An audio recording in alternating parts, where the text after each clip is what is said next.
guys out there, don't fall into the trap of trying to get everything done in a heat. One heat. Speed comes with efficiency. Efficiency comes with time and experience.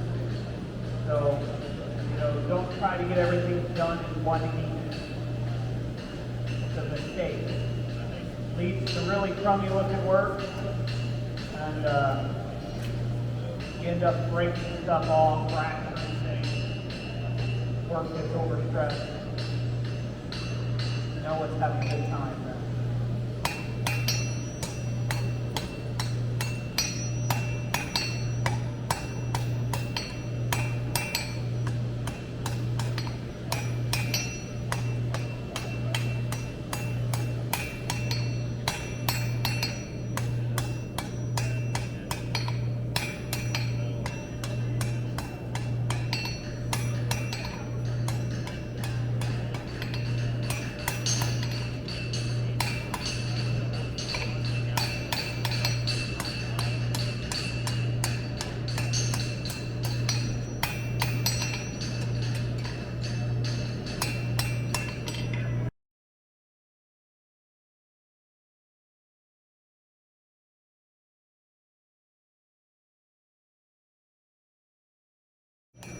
40 back into the pit. That's going to bring everything down into one nice plane.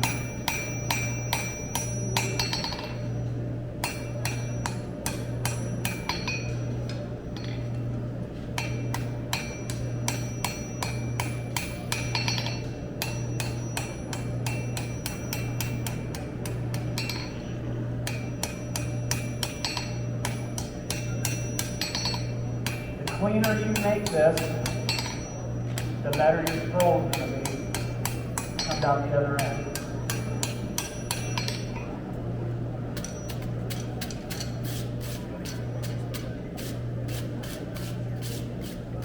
Not challenging this part, that's all right.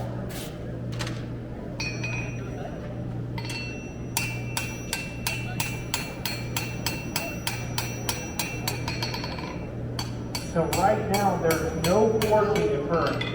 I'm not trying to move this, I'm not trying to displace material. What I'm trying to do is I'm trying to take the high spots and push them into the valley, and that's it. So I'm just lightly working this material, and at this temperature, this is a planar change. This is where you want to do that. It's where you're not going to get a change in cross section, but you're going to get a change in surface finish.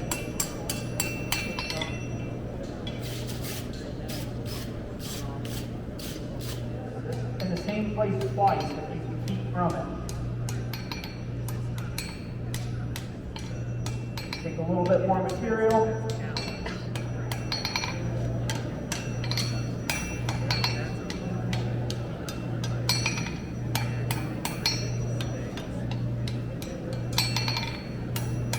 As you're doing your scroll work, you want to constantly be flipping this thing, looking at it, check it, flip it, check it. Roll over more, flip it, check it. Constantly make sure that that scroll is developing the way you want it to around there without your flat spots. At this point, you want to stop and assess. Make sure you don't have any flats in this before you move on. Because once you scroll it up and under, it's a pain in the butt to straighten that out. Try to fix anything. So to do that, I usually stop, I brush things off, and I see where it needs any sort of correction. I've got a bit of a flat in here. I'm not liking.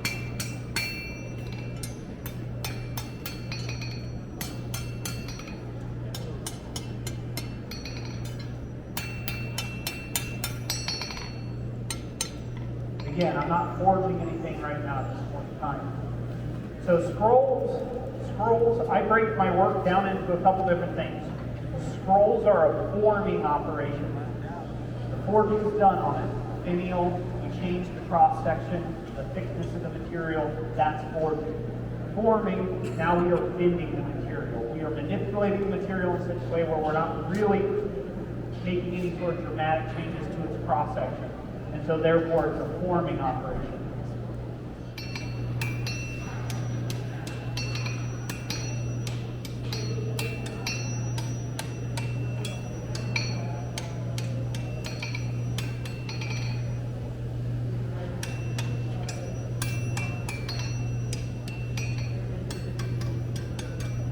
So if you don't have something that you're going by, it's going to be really hard to keep this even and regular.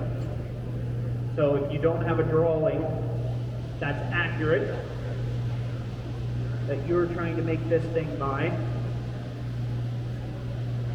right? It's going to be hard to keep all four of them even as you go. That's where scroll form comes in. Put a scroll form in, then you just have to focus on getting your finial height where you want it, put it on the scroll form and pull it around to a specified point. And then you can make all the rest to that point without having an accurate drawing. Again, like I said, that's a free-form drawing. It's just a soapstone sketch to get the general point across. It's not a perfect measured out in meters type of thing. So with that being said, if I went by that drawing, I'd have to go by the exact drawing where I'm measuring all this by, because otherwise they're all going to come out different. None of it's going to come out regular.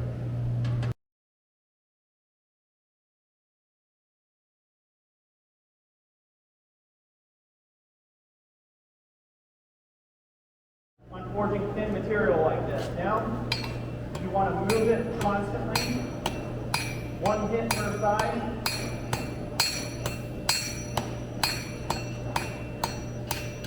You're not going to gorilla this either.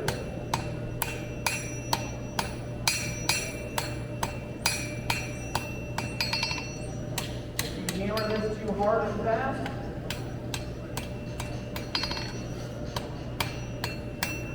it's just going to end up causing, it's going to pucker on you. Has anybody seen that pucker factor? Sorry. There's a joke in there. Oh, let it go. Let it go, Roy. Let it go. So, we got that forged down.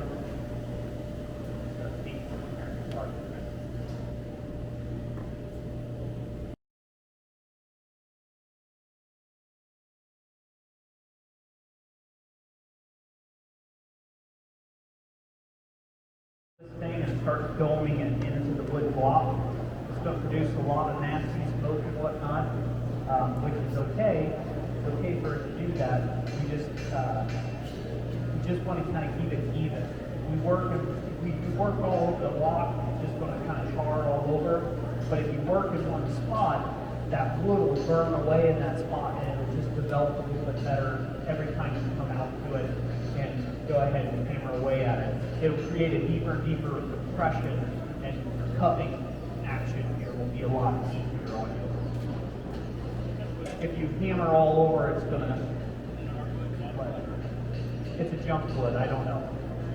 It's something I snatched out of a log pile. There was like a piece, Cincinnati Forge and Tool Company, they made this little apparatus to hold these. So it's just a metal square tank and a fabricated deal around that. They had some sort of, like a pressure treated 4x4 in it. They had that in there, and I had burnt that thing to nothing using it, so I went ahead and went to something else. And pressure treated is not the go-to material, by the way, if you're going to be doing that. It just depends on how much you love your lungs. That's all. Don't love them that much until that you're getting closer to the old trip. Let it rip. But want to last a while? Out survive your significant other? Probably don't bring pressure treated lumber on fire.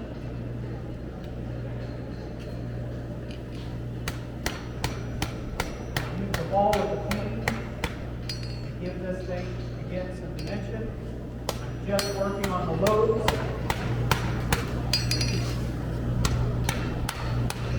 And by the way this thing is kind of burning and sponging underneath, I'm pretty sure this is a softwood. Done fine. Hardwood would be better. Hardwood would be better.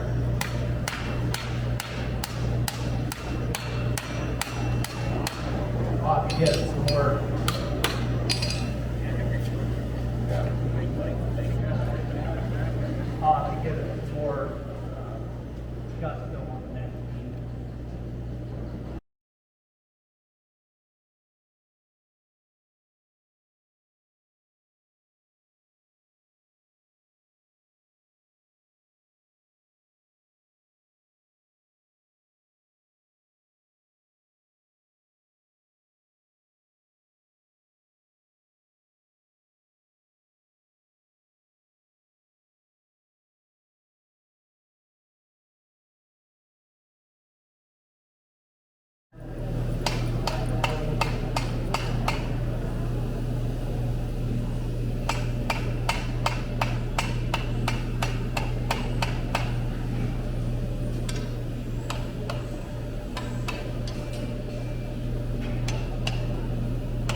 that wrap close.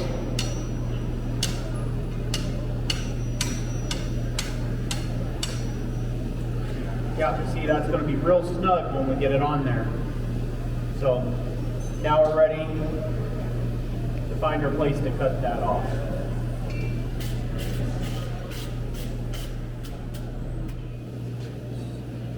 Tighten that up a bit. Now we'll put my chisel close to the cutting edge. We're going to use shearing blows.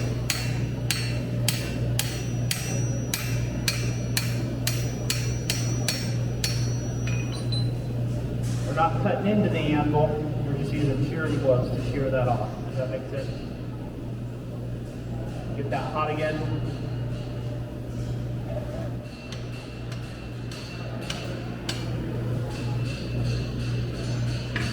Nope. Time.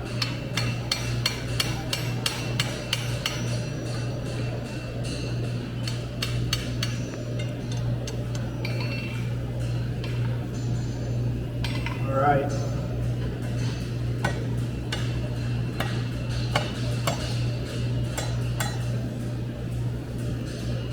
So right now, using that map where we were at originally, it gave us a little bit too much length. So in a trial situation, you'd want to do one of these first, right? Because like I said, the formula is it's not perfect, not perfect. Just to get you close, just so you're not wasting a crud ton of material. But you can see how that's not going to work, that big gap, right? So it gave us a bit too much length than what we're after here. So what I'll need to do in order to continue to use this is I'll need to heat it up, chop a little off, like tighten it up, right? So I'll stick that collar back in the fire here. I can even leave it on this bar to a degree. And I'll take a little off. So if it's not perfect, you can always recover, basically. If it's not perfect, you can always recover. Piece in there is kind of a bit of a mandrel. I'll try to cut some material here. Get a knock on it. Nope. Possibly.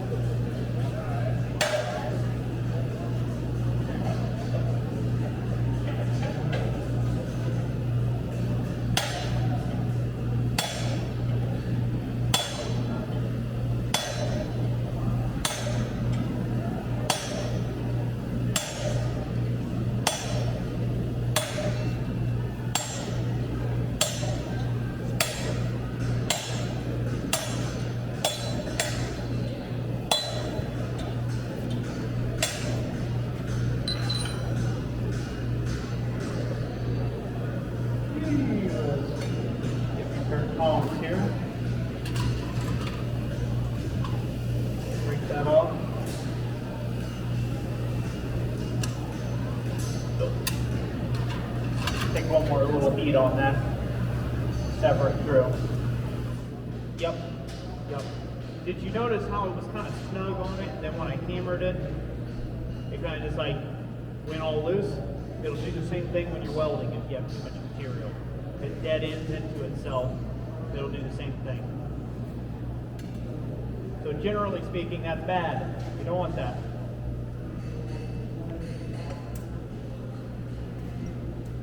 So I'm going to tighten this all up. Get it where it needs to be. Okay. So this isn't welding yet. This is literally me just tightening up the surfaces of this joint.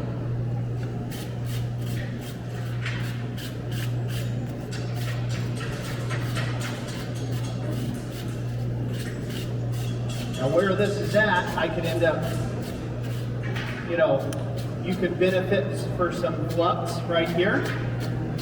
we're going to do this initial weld without, and then probably to close up some of the seams, we will probably have to use just a tiny bit of flux. I should state this too. When demonstrating forge welding, you scale the piece extraordinarily amount. Every time I got to stop and show something, it's just time, oxygen's eating at that. There's more scale building up. So a lot of times where instructors, demonstrators fail forge welding in front of people, it's because it's been this constant, you've been taking out of the fire, you've been building stuff up in your joint, right? So see me throw flux on something like this, just as a precautionary measure. I don't want to look like a fool in front of 20 people, right? Okay? But ordinarily in my shop, this would have been done in 3 heats. I've been done with this already, but to stop, show, stop, show, stop, show.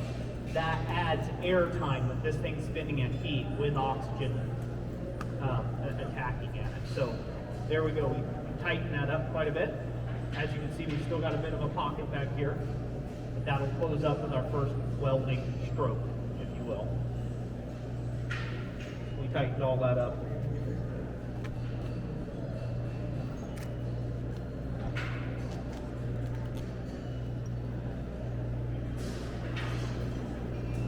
And that's actually not a bad thing that those surfaces aren't perfectly sitting on one another. Because when I whacked that the first time, that's why I said clear the front row. It's going to go, it's going to send that out everywhere, right? If those were sitting perfectly together, and I'm demonstrating and running my mouth like I am prone to do, the oxygen's hitting that thing, building up in layers underneath there, yeah. And if it's real tight together, there's nowhere for it to go. It just stays. And then it's like, oh, rejected every time you try to weld, you know? This, we literally, when we go to actually welding this up, you have 0 time to monkey around. So have your tools at the ready, the things you're planning on welding up with. Also, I'm going to move this back here. This is going to help me with the possibility of getting a successful weld. Because everything is orchestrated, everything's close by. If this is halfway across the block, I'm losing time. Losing time off those seconds, right? The closer it is, the easier things are going to be to weld. Because time is of the essence. When you forge weld things, another helpful tip here is if you can see your steel, oxygen can see your steel. Get it covered up.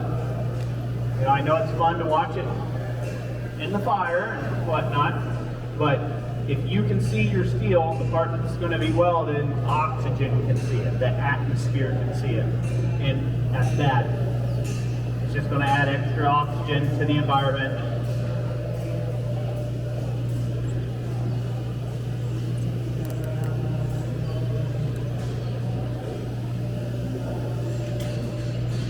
So right now, this is a very oxygen-rich environment.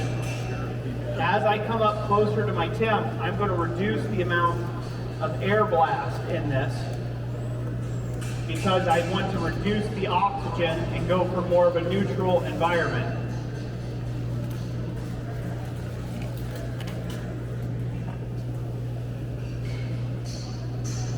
We want it to just fade into the background, and once it disappears in the background, be all right. We're getting there. All right, so that's faded in the background.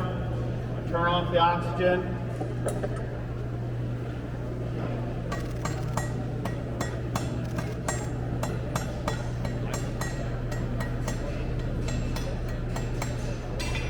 Don't play around with this. Get it back in the fire.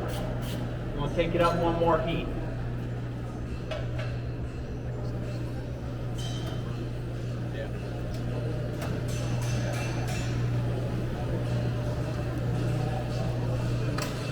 So if you have too much oxygen, the fire, what will happen is your piece will start to burn before the whole piece is up to weld. a welding temp. So you have got to, that's where that balance of airflow comes in. A lot easier to do with a hand crank. So you may look like you're at temperature, but that might just be the surface. The full piece hasn't come up to a good welding heat yet. So you got to have a little bit of soak time in at this.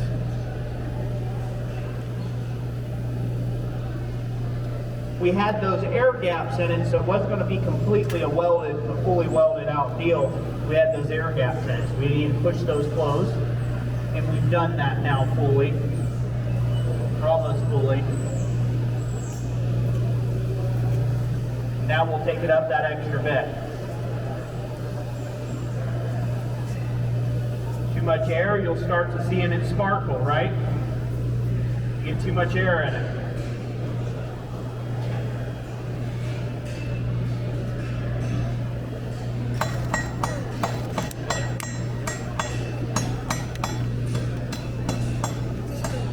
Moved on me, rotten devil. We probably have too much scale in that surface now.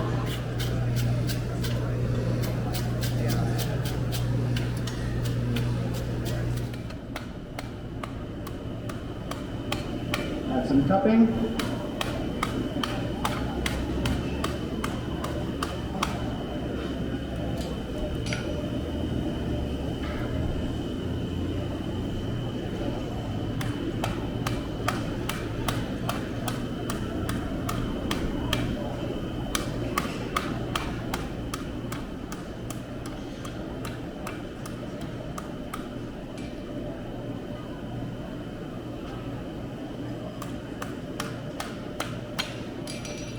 All right, we're starting to get it cupped out, see?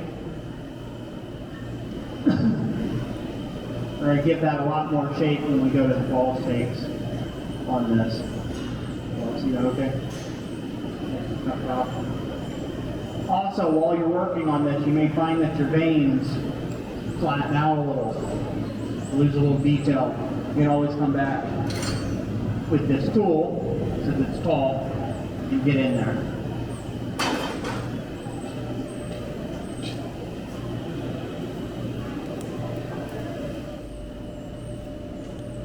So now what I'm going to be doing is I'm going to be working over the ball stake, and I'm actually going to be aiming for not the center ridge. I don't want to hit the center ridge, but I want to work off to the outside. So I kind of want to thin that material out where the bloom's at, just a fuzz.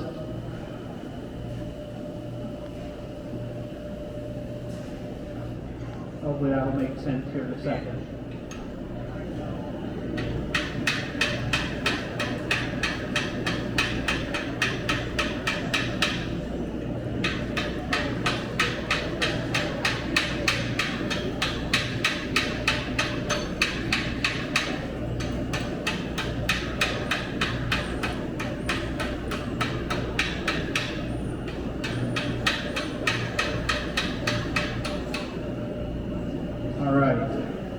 So I want to show this. I don't want this to go too far here. Close up. I'm going to brush this and show this off real quick.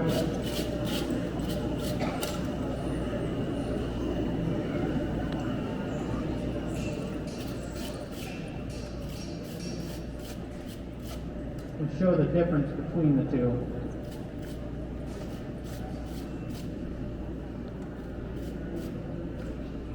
Okay. So the one to the left is without, the one to my right, so your right would be the one without, your left is the one with. So I just put over the wall stake. See how there's more dome to it? Yep. It's going to curl in more.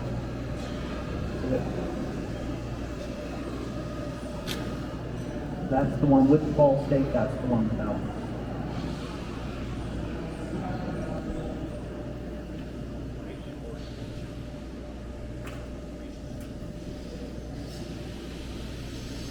It's going to give it a lot more dimension. So that's with the ball stake and that's without.